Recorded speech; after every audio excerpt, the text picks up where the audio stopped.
Доброго дня. So good afternoon. Good afternoon, dear ladies and gentlemen, those who are watching us, this event at Ukraine Crisis Media Center. So we have the briefing right now. Briefing that actually is dedicated to the most discussed event, not only in Ukraine and abroad, but unfortunately the consequences that all the services are trying to handle right now. So many people were affected after the Kakhovka HPP was blasted. I don't speak of the dam, but the HPP, we all realize that it destroyed the system itself, and this international, wave.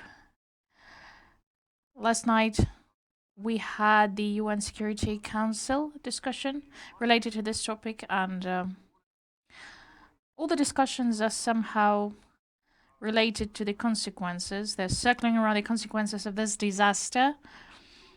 And we'd like to discuss with you today to focus more not only, let's say, on the consequences of specific, like environmental consequences, what was being discussed, the destruction of the Kakhovka Dam, but to focus on something that was discussed last year quite actively, the impact on nuclear safety and security, Zaporizhzhia NPP. What is the kind of a process where it leads to, and can we speak today of a new stage in Russian war against Ukraine, new means of warfare, and what is actually the purpose? What's the key purpose, and is it real today for us? Can we observe the increase of nuclear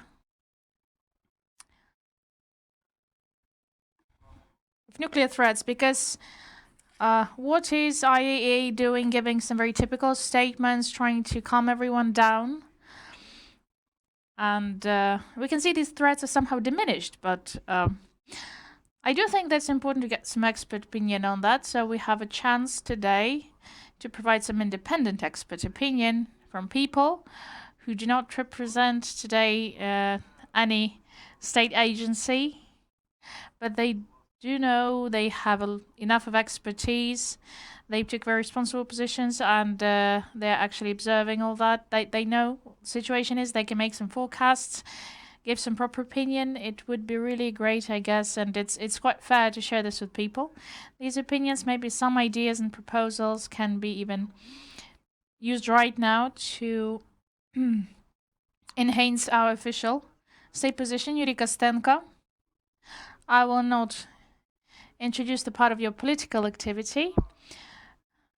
Governing and public activity as an expert, so expert on environmental issues and nuclear safety and security, a person, as far as I know, who was the candidate on IAEA, had position. If you took that, maybe the situation would be different. So the ex-Minister of Environmental Protection, Nuclear Safety and Security, Yuriy Kostenko. I would like you maybe to start, Miss Olha Kosharna, who, well, it's a little bit easier because Olha Kosharna is everywhere right now.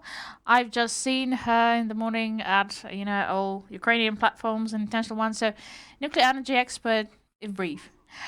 Okay, so Yuriy, please, I'd like you to give us the picture, the broad picture it leads to. What should we do with that? And what's next? Like, what's after the event? What's waiting for us? Thank you so much. I just wanted to focus not on the consequences. Yes, the dam is destroyed, and mostly we stress on what's going to happen, the forecasts for environmental situation, but these are the consequences of this horrible aggression, that atrocity that Russia is demonstrating. Russia is ignoring all the rules of war, the customs, and basically Russia is a terrorist. This terrorism started when Chernobyl NPP was seized, later Zaporizhzhia NPP, and according to IAEA standards and norms, international norms, this is the nuclear terrorism. Unfortunately, UN Security Council and IAEA may say that they have almost ignored that, but they did not pay a lot of attention. But for me, it became a new stage, definitely, of a modern war, for modern warfare, led by Russia, because, you know, what the world is afraid the most, using the weapons of mass destruction. And yesterday's blast of the dam made by Russia, we can call it, already we can see that Russia starts using the weapons of mass destruction, destroying people, ecosystem, we can call that ecocide, or genocide, we can use that word, but primarily I'll call it the use of WMD. That's what it is, by Russia, for the first time in the 21st century. And what all the experts actually try to warn us, because Putin is threatening with the nuke, you know, like a Neanderthal threatening with the nuke.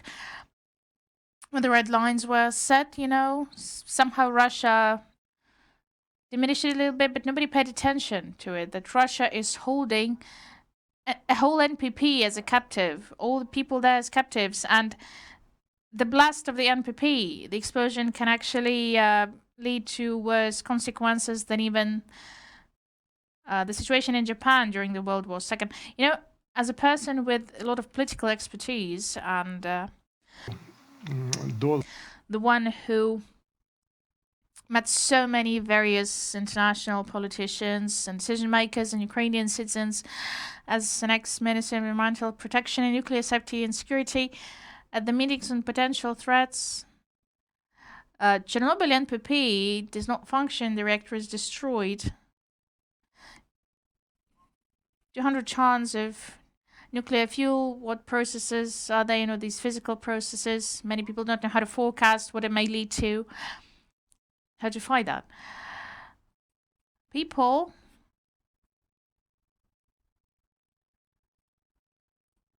are somehow calmed down with the Chernobyl NPP, that it's under control. But they told me that it was under control in 1986 as well. It was like controlled, but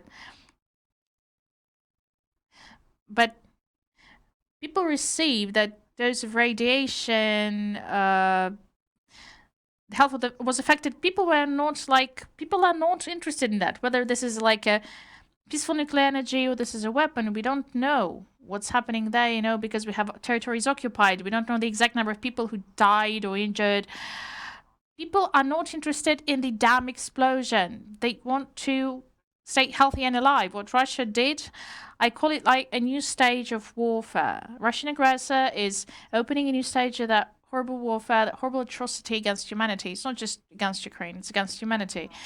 There's no response I would love to get from international experts, world leaders, and security structures, primarily UNSC, of course, IAEA. No adequate response to the threat. We'll still have these threats only growing in future, I think, and no proposals on how to avoid this escalation. Nothing. I don't see it. The fact that Russia is saying that we are escalating because we have HIMARS and, you know, getting all the types of weapons, and they have this mantra, this blah blah blah all the time, that this is the escalation the West is doing. But the West cannot give a consolidated response and say that Russia, with its actions, not just leading to escalation, it's leading to the Third World War, because WMD is already used. It's there. That's something that international mass media do lack now. My first recommendation, at least to Ukrainian authorities, that's how we need to state and talk about that, not just to speak of aspects like who blasted which parts or like the scale of environmental impact. No, this is the new stage in Russian warfare against us. So as a specialist on nuclear safety and security, I can say that unfortunately, all the roads will lead to Zaporizhzhia nuclear power plant. The technology of blasting Kakhovka Dam, what Russian terrorists used. We know what they did. In October last year, they started bringing explosives to the HPP and placing it in the spots which will give the highest impact. What we saw actually last night. This is happening, unfortunately, as well at Zaporizhzhia NPP. I have some non-official information. In turbine chambers and in many other premises, Russian terrorists were bringing explosives to that premises as well. They are mining. Nobody knows what the scale is. Just the Russian HQ, military HQ knows that. On the other hand, IAEA mission.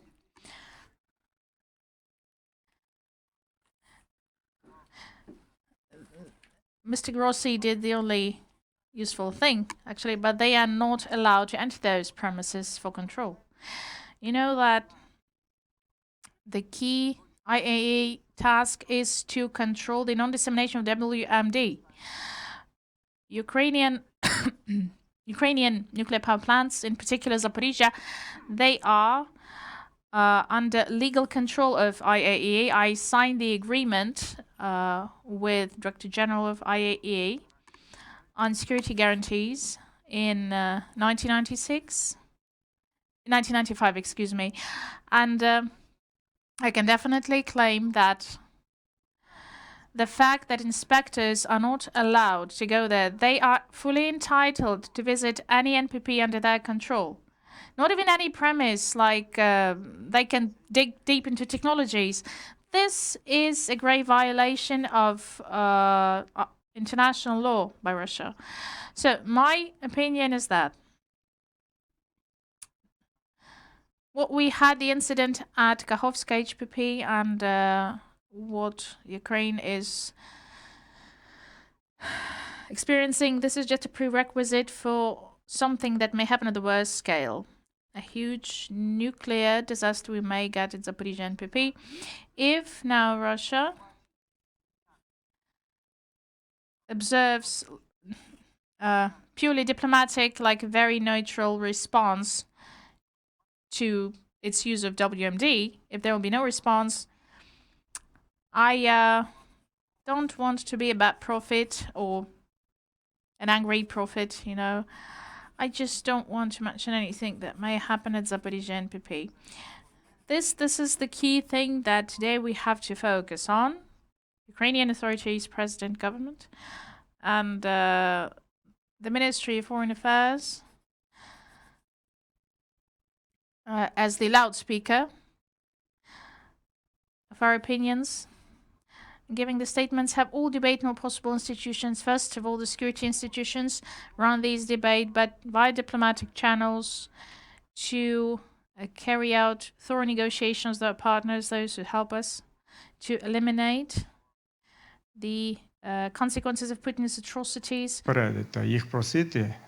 Not just to warn them, but to ask them to, for the European countries and the US, to launch very harsh negotiations on red lines for Putin not to be able to cross, because we don't want to have that nuclear disaster at Zaporizhzhia NPP. Thank you for this introduction word. And obviously we do realize that this may be the narrative of the enemy, of the Russians, just to create more tension, but we have to tell the truth. We have to respond, and I think that the opinion that you mentioned, speaking of the risks, it's very proper, because just calming down, considering the situation like the official structures doing it, like official institutions doing, just calming down that nothing's going to happen, no threats, but it's not just about imminent threat. We speak that the control over NPP is in the hands of terrorists with explosives, you know, with all that, with mines. Doesn't matter what is spoken of the dam and Zaporizhzhia NPP, we speak of explosives It's a catastrophic situation nobody is responding to. This is my general impression, but Olha, we as Ukrainian citizens, what concerns we may have around this topic, it's always discussed like the level of water in the pond. Are there any alternative options? You know, this part, like what we have today. Do you agree with this official opinion that right now there is no imminent threat? Can we then say that it's not going to be there, the threat, when then there's no control? Is it important for this control to be kept by Ukrainian specialists and maintained by specialists? Can we actually prolong it? And the hands that are keeping control are now very hard to forecast. The maintenance of the station.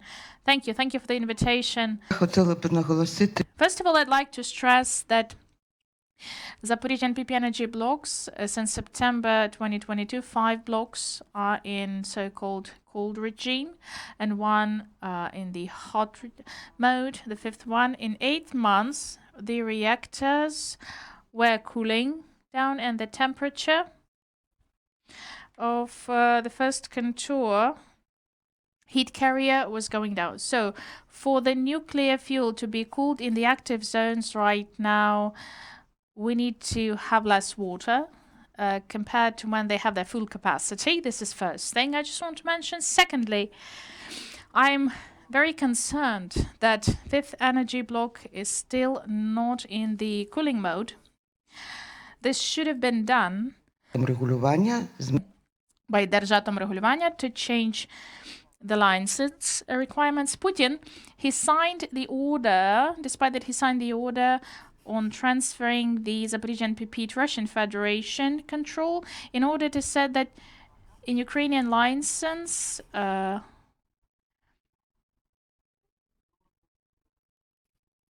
January 1st, 2028, this license is in effect. Therefore, Держатомрегулювання made a very late decision. They were too late with that.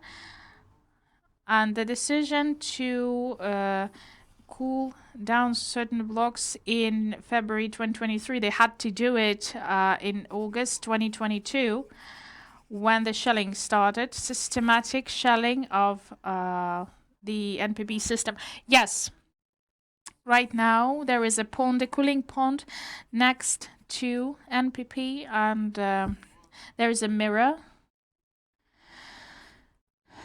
8 square kilometers approximately, and the level above the sea 16.6 meters. It's enough. It's enough for to keep that mode, to maintain that mode for all the blocks. Just a couple of months, yes. Apart from it, we have mobile pumping stations, which were purchased after the Fukushima disaster. We have mobile diesel generators. Pumping stations can be used, as these have, these look like the fire extinguishing vehicles, up to 2 kilometers of these tubes. If the cooling pond loses water due to evaporation or technological losses, we may actually fulfill it with these pumping stations, just upon one condition. If these are not stolen, because my sources, someone of the personnel tells me that big trucks with tents are leaving the station at night, and there is a proof that they stole equipment from the training center, manipulators, computers, computer codes and software, everything. This was the European Union project held jointly with Ukraine to launch this European Center for the maintenance personnel to train people for reactors of the type that is used there, in Central Europe as well. So looting is taking place on one hand. These artesian wells and so on, but today I wrote a post on Facebook that Russia is committing a crime in advance. What's they doing? Like, they mined the Kakhovka dam. And HPP last week, Putin, in his comments to media, notified on this dirty bomb and related it to Zaporizhzhia NPP. And yesterday, Russian propagandists made this video that two Ukrainian, as they call them, so-called Ukrainian saboteurs with this dirty bomb, and explosives and so on. So they are preparing this informational environment for future provocation at Zaporizhzhia NPP. Will have it because this is like a monkey with a gun. And this is a cult of death. In Russia, they have a cult of death. They don't have sympathy, empathy. They don't feel sorry for anything. They don't think about people. Kherson and Zaporizhzhia regions are occupied partially. According to Russian constitution, they take it as their territory, so they destroyed a dam to use WMD for their own people, as they think that these are own people, and their government made a decision for this investigation not to take place. Yes, this is not an accidental thing. On May 30th, Russian government adopted a decree that it's prohibited to investigate the anthropogenic disasters by January 1st, 2028. So when Ukrainian license is off at Zaporizhzhia NPP, and all the territories were there, all these so-called republics and temporarily occupied Zaporizhzhia and Kherson parts. So it's not an accident when it comes to risks. And IAEA mission, I do support my colleague. Yes, IAEA mission is limited in its mandate at Zaporizhzhia NPP. And I have a proof from personnel that they don't have a right to move freely. And the station, they don't have a right to communicate with personnel of IAEA, of the NPP, just with the translator who is the security service, Russian security service person. The access is prohibited to certain premises. There is problems. They actually are breaking the seals of IAEA, and I'm pretty worried at the beginning of May when this fake evacuation was taking place from Enerhodar at IAEA website. We had a message that mission says that they can't evaluate the scope of evacuation because they had no chance to reach Enerhodar. How many personnel we have there? 3 or 4, but they are hostages. Apart from convention, international convention on preventing the acts of nuclear terrorism, Russia also did the same at Chernobyl NPP. We have this convention on preventing the hostage taking. I don't remember the exact title. So I can see what events we have an IAEA mission. They carried out their task. So they informed the world via the UNSC with the reports on what's happening at Zaporizhzhia, but this mission is not necessary there right now because I forecast that Russia may use IAEA as hostages when they leave the NPP. Russians may kill them. This is just the barbarians of 21st century. What Grossi says, that rotation that did not take place on May 26th due to the weather conditions because the roads were flooded for the rotation, and this mission has been there for 2 months. He is leading the rotation. This is the PR for the Director General. He wasn't able to create a security zone within 7 months. He claimed in September he would, yeah. In IAEA, who is handling the security issue? Not the Russian representative? Yes, we have department. The Grossi deputy, Chudakov, his surname is, I guess. Ukrainian party actually wanted to have no Russians. But we have the agents. We have those affected by Russia. But Ukrainian party has full right to agree upon the mission's composition. 5 new principles.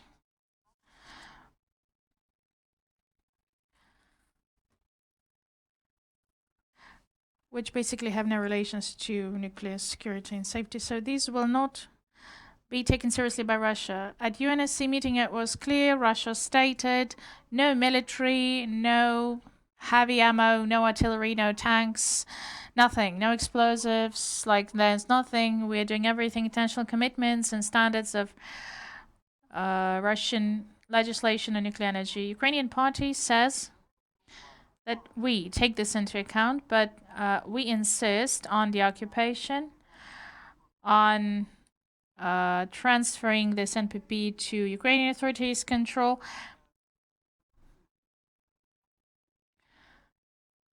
The resolution of IAEA leaders should be there, but they have a meeting in Vienna. 3 resolutions already was given by the board, no response. So, the mission has to be complete because we do not need to put the experts' lives at risk. But the following incident, I do hope we won't have it.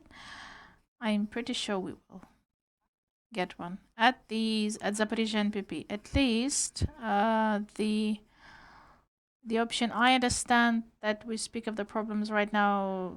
Okay, no cooling problems. The key problem is a little bit different. Yeah, right now I understand that it's not even the cooling thing. I'll mention the international aspect, if you please. First of all, what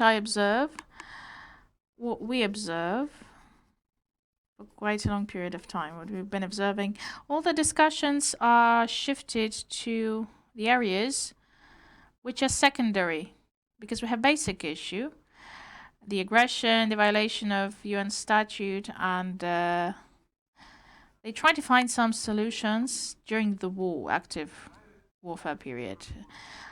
As yesterday at the UNSC meeting, what they were looking for, they're trying to find some formulas, like 2-party formulas.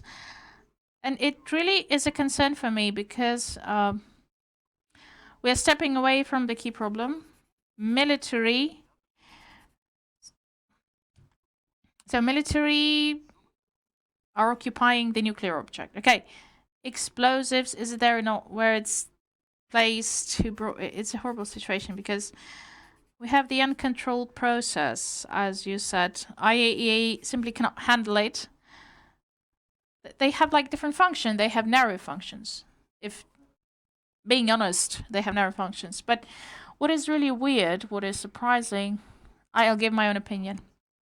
Quite often it's the narrative, it's in the narrative of Russians. Let's switch it to the Russian network, Russian grid. They start saying, and Grossi says yes. We understand that this may be a blackmail. One block in hard mode can be turned on and off, which gives a huge threat. It's a blackmail. We know what the Russian narrative is. We do not need to close our eyes. Escalation. Demonstrating the readiness of Putin to go to the very end, as they say, the final spot. And I think this is the end result that we'll get. The anthropogenic disaster, I don't think of any other levels. I can't imagine these, but I can imagine that.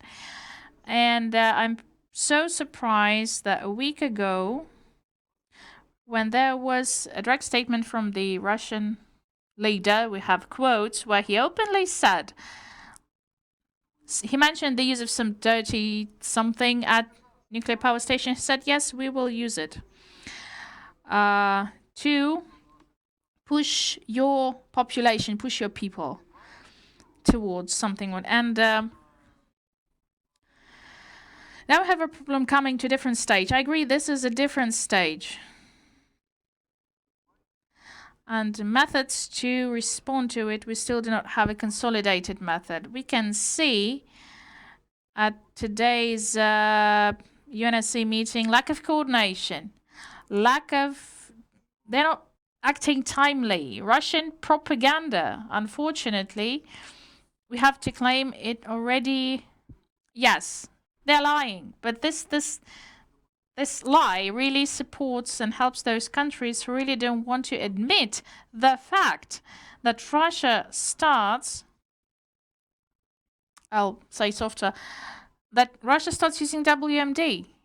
But they actually violate the first protocol to Geneva Convention, Article 56, Article 15th of the second protocol, war crimes. This is obvious. They're violating it. And I just want to stress the very effective mining, which is actually confirmed. I'm speaking about Kakhovka Dam. It's a war crime. And the explosion itself, it's a war crime. And with all our resources, we have to do it, for the control over these objects to be transferred to the hands of experts who can do it in a non-stressful mode. Ensure the nuclear safety and security. I can't imagine how those people are actually working there, the Ukrainians. I do perfectly understand that Russia will not stop in this situation. They will not stop. They can't be stopped with anything. How to minimize the threats? Obviously, the very first thing we have to do is to consolidate the opinions of all the key players who stand against dissemination of WMD, who don't want Russia to use the nuke and to threat with the nuke. Last year, we had those threats. Yes, we had some couloir discussions. And yeah, they stopped giving the nuke as an argument. Now we start this wave again. They started again. And the idea that something can be done in a shadowy way and the Putin can be reconvinced. We have to speak truth right now. For occupiers, for their armament to leave the infrastructure objects, like the station. We can say that the HPP, I know that Yuriy mentioned it previously, how many such objects we have there, that nobody controls it. We don't know what happened in the mines, where we had, during the USSR, we had explosions, and they tested nuclear weapons there. So we don't know what's happening there. Russia's closing it, so we all do realize. So we have to deoccupy Ukrainian territory as fast as we can. It's not just the best way, it's the only way. The only way which gives effective control over the situation. When we speak about environmental safety in other areas, and nuclear safety and security, and there are no such focuses. There isn't even like, what is my concern? There's no one voice. Ukraine today, but we have very dynamic story. But Russians knew when exactly that would be done, and they knew what steps they would take later, how to inform. Coordination, timeliness of Ukrainian institutions, it should be at other level. Otherwise, we are losing. Yesterday, it was not our victory at UNSC meeting, despite the help of the partners, but still, we realize that facts and proof, our partners should get it very fast, and we had to do it, just like at the previous meeting. This time, it was not that clear and smooth. When at 3 a.m. you have this explosion, you can't wait till morning when something starts happening. For me, it was a situation nobody should allow. Our MFA has full authority to start discussing directly. There's no need to get approval from Bankova. Please be very quick. Someone started doing this like early in the morning, someone even in the afternoon, giving information. This is wrong. This is a wrong logic, a very distorted logic. In today's world, the early bird, the one who gives the statement, has a very big advantage. You have to be an early bird. You have to keep it. You have to keep it in mind. This page is still not turned. By the way, how this page ends, what Putin does, his following steps will define it. How realistic is what I'm saying about that the occupation will lead to liberation of these objects? I think that we have to publicly ask it with a sharp question be given. If China, if India, nuclear states, South African Republic, Brazil, the non-nuclear, but these are nuclear. Oh, they have nuclear power plants. Yeah, I mean that once they were actually producing, but yeah, they have the potential. If these countries will not give their word right now on this Pandora's box opening, that's not an advantage for them. It's not beneficial for them in long-term perspective. If they give their word, this may be done publicly by some decisions, then the world will be under huge threat. The situation will be, anthropogenic disaster will become an argument in a fight if they don't. So Ukraine has to raise a question.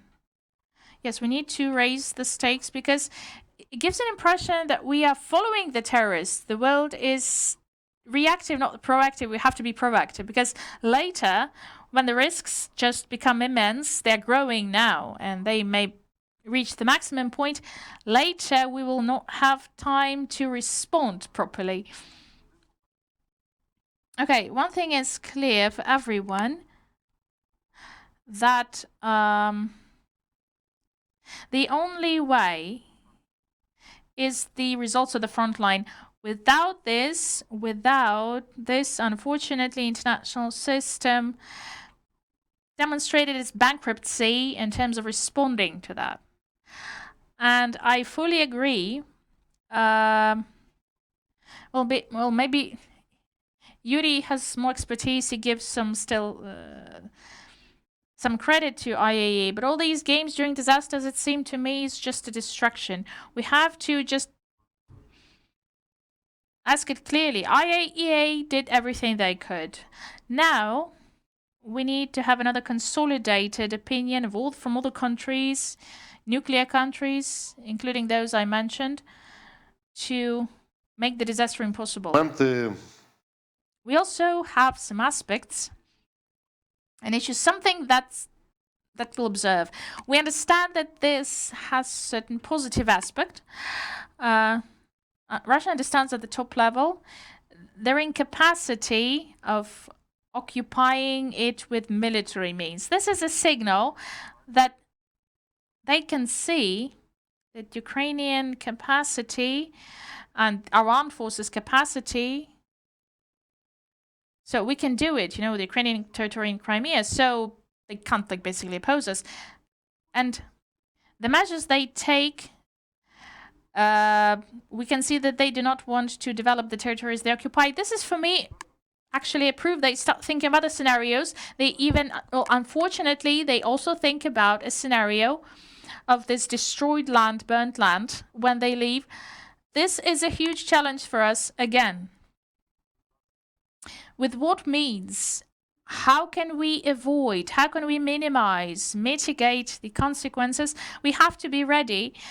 And this is a real thing, something we can see, like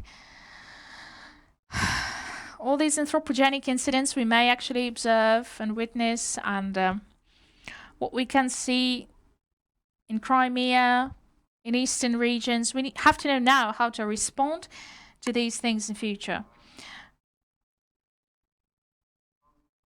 The world is getting used to Russian war against Ukraine.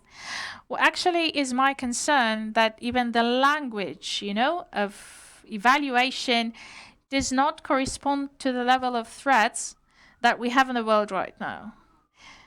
Internationally, if we speak about Ukraine, I think we have to find the proper balance. We have to prevent some stressful response, and we have to avoid this stress when it comes to citizens, but we have to speak the truth. If we speak about Zaporizhzhia NPP, maybe certain basic guidelines or some forecast on how the situation may theoretically evolve. People have to be ready for it. We have to be ready to respond. We know with our experience that even the shelters, we're looking for a shelter, whether it's open or closed. You should be over prepared than under prepared. It's always better to be prepared. More okay. So the drinking water supply, what authorities should do to have some stock at some regions to respond to these anthropogenic disasters before we get additional help. So I'll stop at that, and I just want to clarify some details, okay? Yuriy, what is the proper definition we can pick to define those things Russia's doing right now? So we have ecocide, terrorism, war crimes, aggressors. Yeah, we know aggressors like a general, but what we have to mention international documents, and we know that if we have like a theft or robbery, okay. In criminal law, it's easy. We have a specific definition for any crime, but how can you call it properly? What we're observing, what kind of action is that? How would you offer everyone to call it just to have this harmonized definition? We have to take everything from international law. And regarding the definitions, how to call certain incidents or events, and how to call the Russian war at Ukrainian territory. So the basic is UN statute. It's the basic document, and when Russia annexed Crimea, this was the act of aggression already, according to UN statute, and Ukrainian authority had to say that Russia started war against Ukraine and request the world to provide us with necessary support to defend ourselves. That's what was done. Well, Valeriy, I will disagree because Russian aggression was called ATO, anti-terrorist operation, or the aggression, and because of that, Russian aggression transformed into the Normandy format, Minsk format we had. It turned into like a civil war in eastern regions. You know what I'm talking about? That's what they called it. And we have to use these definitions today, given by international law. So Russia is acting aggressively, but the elements of this aggression is that it's something that the world never had. Nuclear terrorism first, that we mentioned. Nobody ever had that in the world. There was no country allowing itself to become a nuclear terrorist. And because of the practice, because of something that Russia did in Ukraine, terrorists, Russians, may even start attacking nuclear objects all around the world. I think it may be a real case scenario.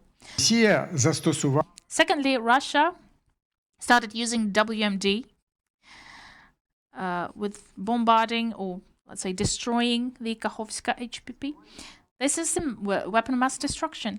If now West, well, I mean, first of all, Ukrainian authority, first of all, I fully agree with you that when we claim internationally to all the world in October that Russia is preparing to blast the dam and the HPP, where is the action plan? I agree with you. Why our embassy started saying it after the Russian? There was a clear information attack that it started saying that Ukraine did that, you know? We have to be proactive. We have to be one step forward. Olha told it, you know, that Russia is what Olha said, that Russia wants to prepare this serious nuclear incident there with storage premises or, God forbid, blocks to be destroyed. Ukrainian authority, why doesn't it prepare any scenarios, informational scenarios, how to prevent those stuff? Just with the final definitions, what you've asked me. Well, Russia, in general, we have to say about it, at least at UNSC meeting, Russia violated all possible and impossible agreements. being a signatory to it, starting from the Budapest Memorandum and Nuclear Security and Safety.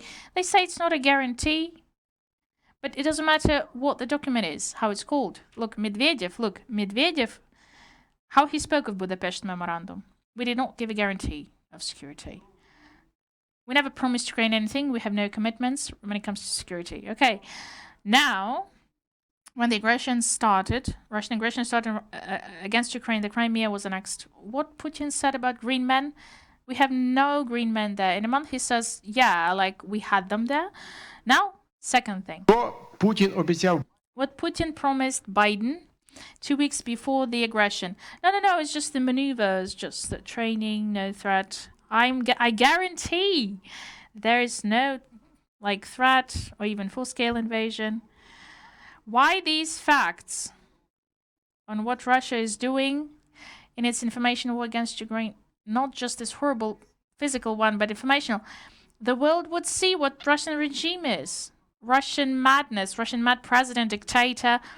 Then it would be really easier for us to make decisions, pass these decisions in UNSC, General Assembly, and IAEA. I've never heard any comprehensive, like, big statement given by MFA, Energoatom, Держатомнагляд, any of our institutions, like what should be done by IAEA in the context of nuclear terrorism, Russian terrorism. So when Chernobyl NPP was seized, and Grossi says that everything's okay with the radiation, meaning it's okay.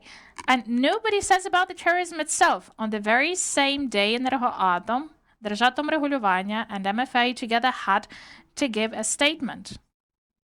Based on the IAEA statute, everything that Grossi has to do and what IAEA has to do, starting from the IAEA board, General Assembly, the resolutions, Ukrainian authority had to do that with specific officials.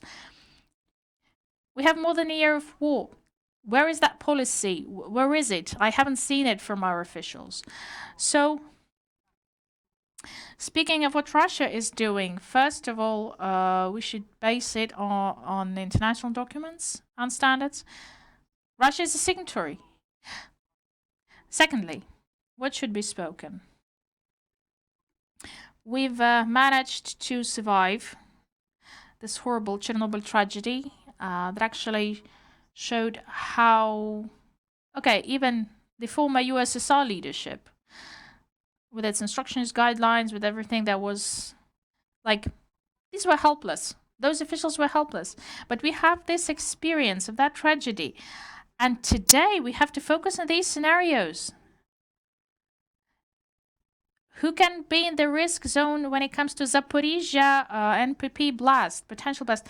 This is a crime. All people in Ukraine should know what to do and not just where to run away, what preventive measures to be taken, and iodine consumption. Nobody did it then in 1986 because there were no pills.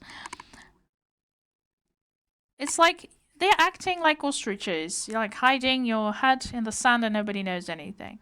Nobody wants to know. So this helplessness when we have with the shelters, when the Kyiv, for example, is heavily bombed at nights, it's one thing. But what we may have in Ukraine with the biggest NPP in Europe, what may happen, the consequences, we have to be very loud at the world about the risks for Ukraine.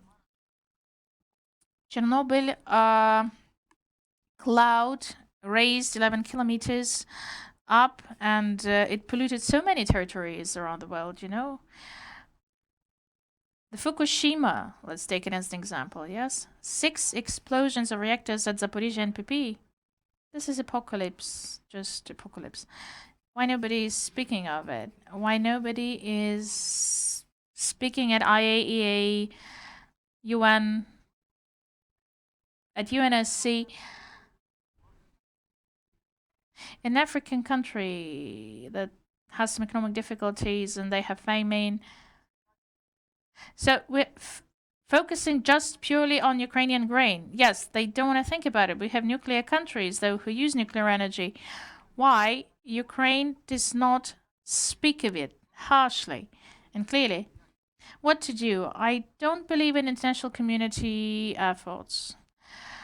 I don't believe in international security institutions. They already demonstrated their uselessness, like the League of Nations before the World War II. They're absolutely dysfunctional. They're fully corrupted because of Russia. Russia is controlling the votes in IAEA and in UN.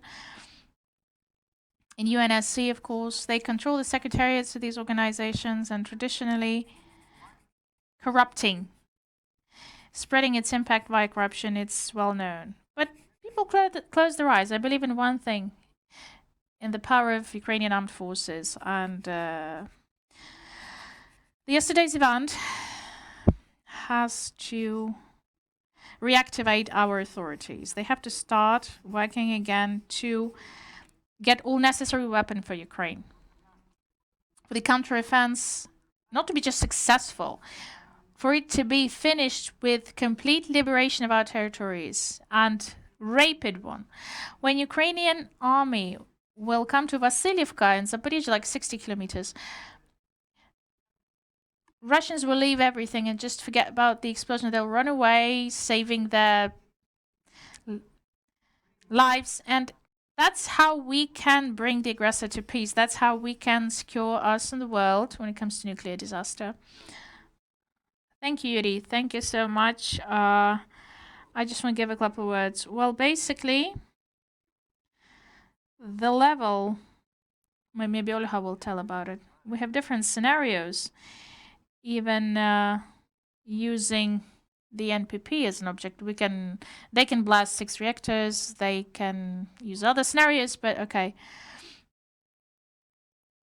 But I just state that based on my experience, Ukrainian Crisis Media Center, I'm the head of the board of the center. It's an honor for me. Even a year before the full-scale invasion, we, together with the governmental center, we made this leaflet on how to respond to shelling, to other threats, and I can tell you, nobody was interested in it. On the first day, on 25th February, everybody started doing this. Okay, please don't panic. You have to be like calm and prepared to events.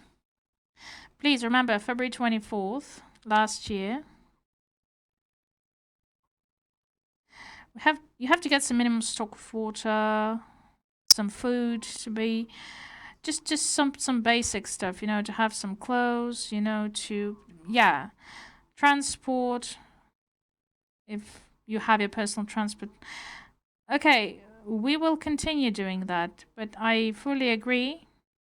It's better to be prepared. Remember the Chernobyl disaster and how people responded then. My response, well,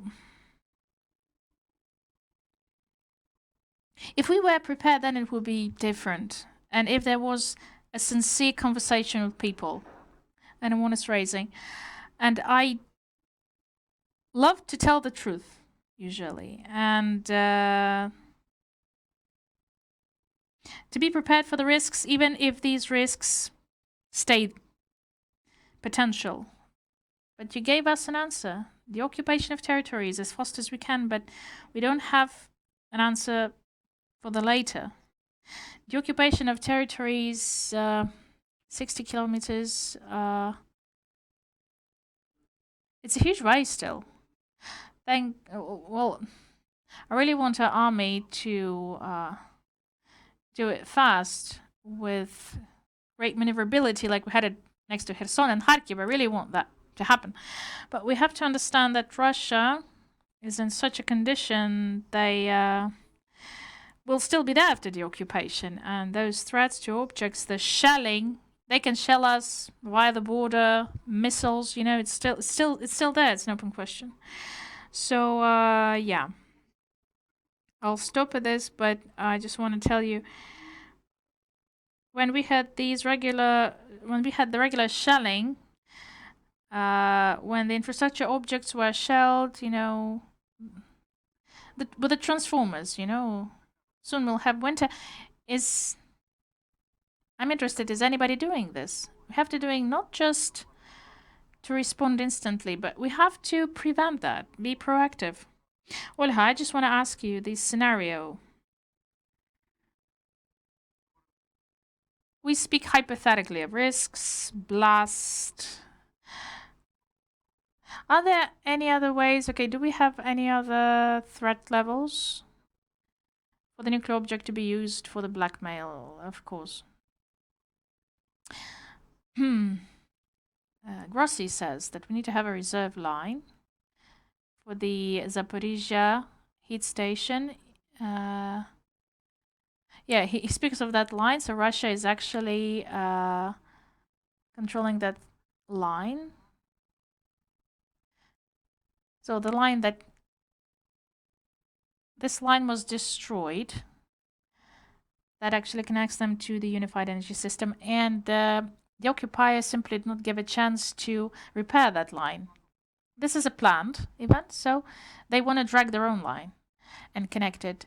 And we have to finish that process. So 750 kilowatt line will be destroyed in our system. They will reswitch it for their own needs. To take it from the NPP by the line, they will switch on the 5th block, switch it off, and again blackmail us. The other option, Grossi yesterday in the evening, he gave this statement for the cooling pond to be secured because it may be mined, you know, the bank of Dnipro next to the NPP. The mine detonation may happen because because of animals movement. On April 12th, you know, the detonation at the territory. They also have trenches and ammo kept there, so it may be an accidental detonation. You know, it may give harm, a lot of harm. So it's not necessary to mine the reactor. Okay, we can mine.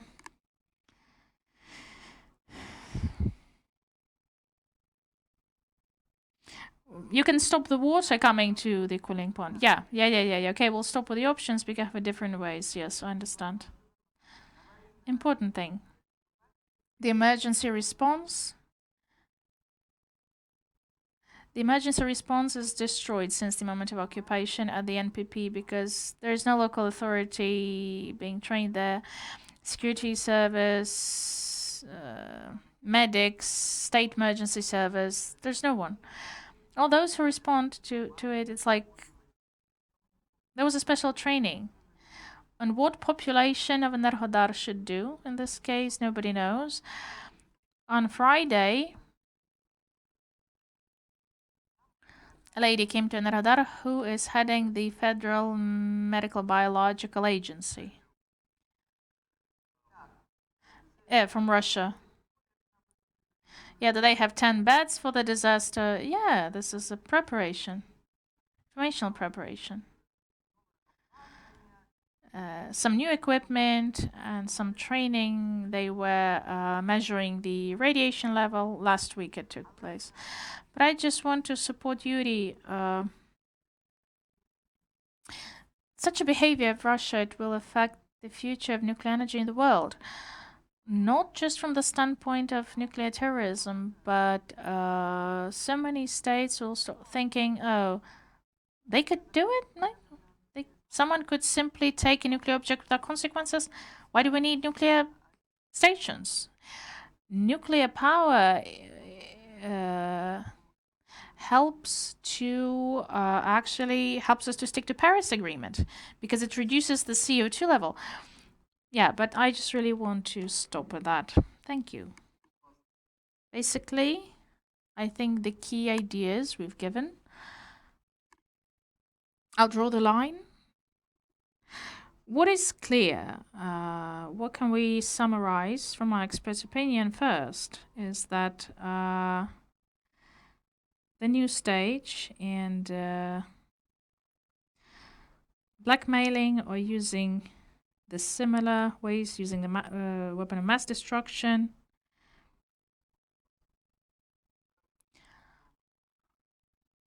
Пані Кошарна сказала. Now on what Ms. Kosharna spoke. The visit of the head of the federal agency, Russian federal agency. I just want to remind you, let's not forget that we had a visit last month after meeting Putin. She visited the eastern regions of Ukraine with some cars, with vehicles, closed ones.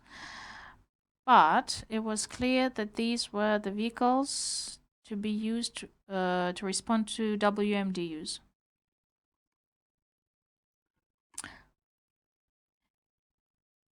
The third USSR Medical Department, this is their predecessor, the institution which is responsible for response to nuclear, chemical disasters. So they tried to do something like that in Mariupol, we know that. Yeah. They even say that they had some, not just preparation was there, but even some testing. But they didn't move too far with that. All right. The presence of this person in Zaporizhzhia, it gives a signal. Назовні. Russia is sending a signal that they are ready to continue not just blackmailing, but they are ready to actually use nuclear object for that purpose. Last year, when I want to remind you, and I want to tell it to all the citizens, I don't see a direct threat for the Russia to use ballistic missiles, or even tactical nuclear weapon. The discussion on anthropogenic disasters with nuclear objects. I think that everyone is very confused right now. We can even see it.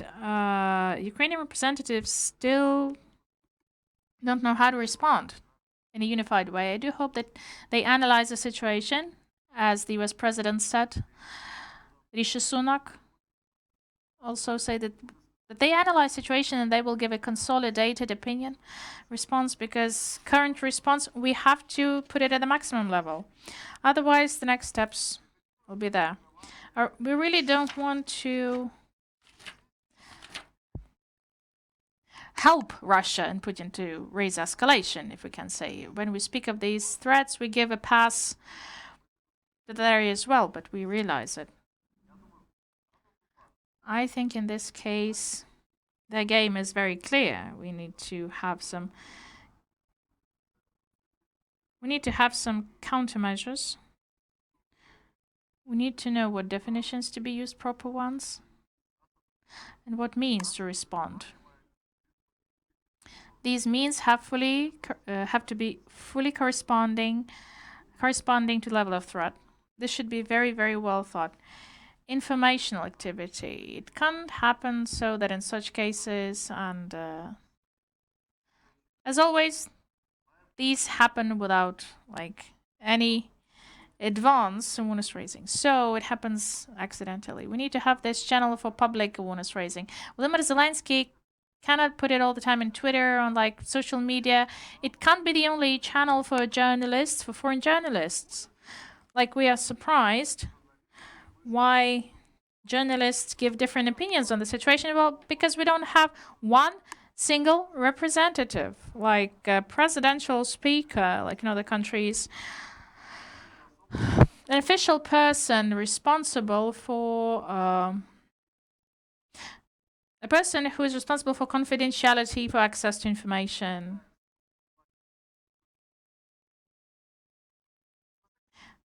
We have to stop being amateurs, Please, we do not need to have 15 people speaking of what's happening in nuclear security. Sorry for being emotional. I'm just I can't help it. You can play with citizens' attitudes, but not with that, We do not need to lose the trust of our partners, because the trust, especially in details, is the key. If they get our explanations, they have to trust, because sometimes it's really hard to respond very quickly. So we have a lot to do. We have to definitely go back to plans,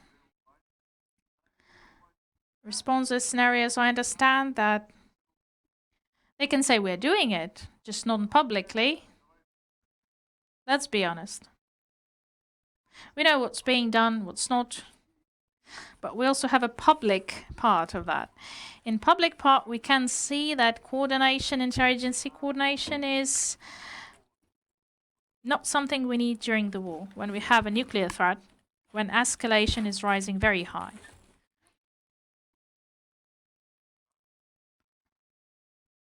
A bureaucratic system, the officials can't be tired because the war risks will just grow. But I'm pretty sure we'll make our conclusions. We really want to wish our partners and our so-called neutral mediators to be realistic, to be rational, first of all, to realize that this is the stage where we can still stop and prevent disasters and Russian attempts to destroy the world order. But we have to do it now. We have to start now. And yes, sometimes it irritates us. It annoys us that everything's moving too slow externally, but we have to understand that the share of our efforts is too big. If we are doing it persistently in one voice, and if we do all the same, get the results, starting from the president and to the citizens, then the partners can change their opinion. We know that. We all know that. But I really would love this to be also a tool for systematic activity of our authorities. I would also like our officials not to forget that they have a chance not just to make decisions as a group of people who have certain duties and scope of competence. They can ask experts, people with a lot of expertise, and they may use this expertise. I would really advise you to talk to Ukrainian experts. They definitely stand for Ukrainian national interests. Please do not ignore the opinions of different people, because what we face right now is a new thing for us. It hasn't been used in the world ever. We have to bring this public discussion. Maybe we did not bring the details, but we have to make it more open anyway. Мені здається, має бути, на нашу думку, от така. The tone has to be like we mentioned. Okay, so the risks are underestimated and we need to enhance the response. Thank you for attention, ladies and gentlemen. Thank you for the translation, of course, and we definitely will send this video summary in different languages to many addressees, to different countries, to various institutions, and I do hope that this will be our contribution in the process of bringing the truth to the world, like what consequences we may have, and I do hope that the response of international community and there will be a pressure in political decision-making process, a proper pressure that should be there. Thank you for your attention, and keep holding on. I really want us all to have these risks mitigated as much as we can, and glory to Ukraine. Thank you.